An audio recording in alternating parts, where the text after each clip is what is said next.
మద్యపానం ఆరోగ్యానికి హానికరం. మందు తాగితే పానం ఖరాబ్ అవుతుంది. సర్కారోళ్ళు తాగుమని చెప్తారు, కానీ మీ పానం ఖరాబ్ అవుతున్నదని పట్టించుకుంటారా? పట్టించుకోరు. వాళ్ళ మనసంతా పైసల మీదనే ఉంటుంది.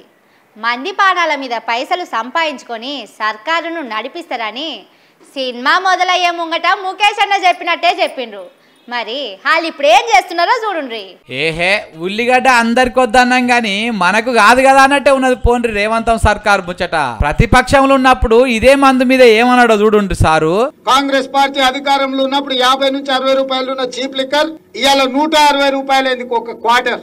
ఈ పనికిమాలినోడు చెప్తున్నాడు, నేను పేదోళ్లకు 2000 పెన్షన్ ఇస్తున్నా, నేను పెద్ద కొడుకు అని చెప్పుకునే తాగుబోతు కొడుకు 2000 ఇచ్చి రోజు క్వార్టర్ తాగుతూ 3000 గుంజుకుంటున్నాడు. ఇది ఒక్కటే కాదు, మందు మీదనే సర్కారు నడిపిస్తారా, పేదల రక్తం తాగుతారా అని చాలా ముచ్చట్లు చెప్పిండు. అప్పుడే కాదు, మొన్నటికి మొన్న అధికారంలోకి వచ్చినాక ఏమన్నాడో పాలు చూడుండ్రి. 60 రూపాయలతో క్వార్టర్ వస్తే 2 పెగ్గులు ఇంత తాగి పండుకునేది.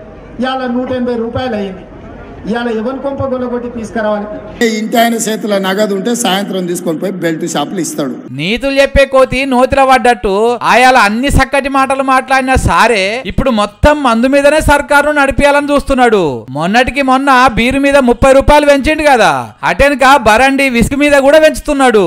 ఇన్ని పెంచినా ఎక్కడి ఖర్చులు వెళ్తలేనట్టున్నాయి. మరి జూపెల్లి సారు ఇకమతు చేసిండో లేకపోతే రేవంతం సారు చేసిండో గాని రాష్ట్రంలో కొత్తగా 60 బార్లకు పర్మిషన్లు ఇస్తున్నారట. బార్లు పెడితే సర్కార్కు మస్తు ఆమ్దాన్ వస్తుంది. ఇక మందు పైసలే కాదు, ట్యాక్సులు గీక్సులు గట్టిగానే వసూలు చేసుకోవచ్చు.